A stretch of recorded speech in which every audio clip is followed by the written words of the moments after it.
Really fascinating. Kyle Rittenhouse, killer, okay? His attorney is arguing that him killing others, justified self-defense because of a skateboard. I kid you not. Here's some of the video. To look at the whole skateboard, the size of that skateboard, the trucks of that skateboard. Ladies and gentlemen, I would love to be able to hold up that skateboard in front of you as evidence today, because then you could see it. You could see the weight and the heft of what a skateboard is. And what that skateboard would do is somebody takes it in their hand and swings down on somebody's shoulder, head, and neck, trying to separate the head from the body. Kyle Rittenhouse illegally traveled across state lines with a gun that he had no legal access to participate in criminal activity, felony activity, and killed multiple individuals and tried to kill a third, but was unsuccessful. And somehow a person with a damn skateboard is the reason he killed. Now that sounds like somebody who's trying to defend themselves from a killer in their community. That's what it sounds like to me. But this is the defense strategy. I'm glad we have an attorney on the show. Also, Rittenhouse, 18 years of age, faces 6 criminal counts, including first-degree intentional homicide in the shooting deaths of 2 men and wounding of another in the aftermath of protest over a police shooting in Kenosha. That's Wisconsin. That was August 2020, very famous case. 20 jurors will hear the case, and that number will be cut to 12 to reach a verdict. The county is 75% white, and the jury, naturally, overwhelmingly white. This is going to be quite interesting as a defense. Is there some there, attorney? Well, I want to point out the fact that he's being on trial for 3 counts, and they will be separate, right? So only one of those men had a skateboard. So it is possible the juror, if they even believe the skateboard theory, could acquit him of that charge and still convict him of murder for the other man that was killed. So just to make that point. And the defense can argue whatever they want, right? They can argue that the skateboard was used as a weapon. They don't have that much to argue, so it makes sense that they would use that argument.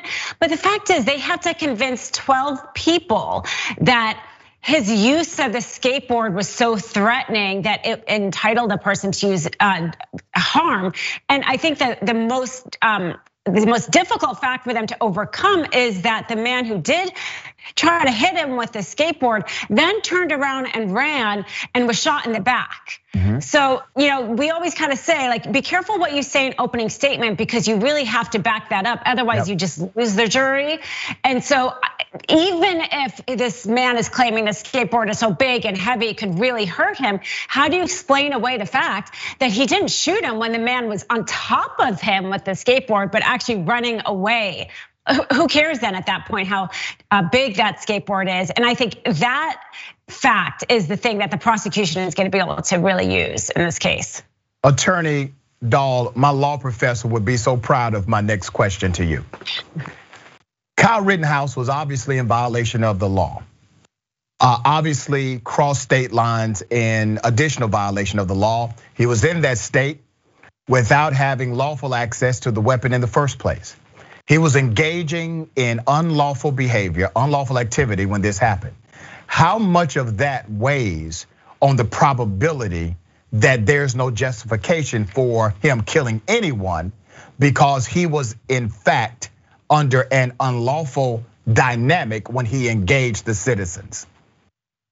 I think it will help, but they still have to prove, that this was an intentional murder and it was not self-defense. So there is a separate element of the murder. It's not like he's being tried for felony murder, which you would say that, hey, he's in the commission of a felony using this illegal weapon and then somebody was killed. They actually do have to prove separately, but it does help in terms of intent for the prosecution to say, it wasn't as if somebody came to his home and he was using a lawful gun. No, he crossed state lines with the gun. Why did he use it? Did he have intent to use this gun? So it definitely plays into their argument for intent. Now, from the case, we remember the video of Kyle Rittenhouse walking around with his weapon visible. He was talking to police. He was saying that he was there to protect them. That narrative gave him a certain amount of protection. Will that narrative protect him, in your opinion, with this majority white jury in a district that is heavily conservative? You know, every juror is asked to set aside their opinions in a more general societal case and really look at the facts of the case. Now, if they do that, and surprisingly, juries are actually usually very good at doing that. Okay. And if they do that, then it doesn't matter, what they may think of, militias in general and whether or not he thought he had any power or not. It's really only gonna matter is if he did. And we know he didn't. Militias don't actually have any legal authority. And I really do think that this case is gonna come down to whether or not the juries believe he acted in self-defense or not. And that's it. All right.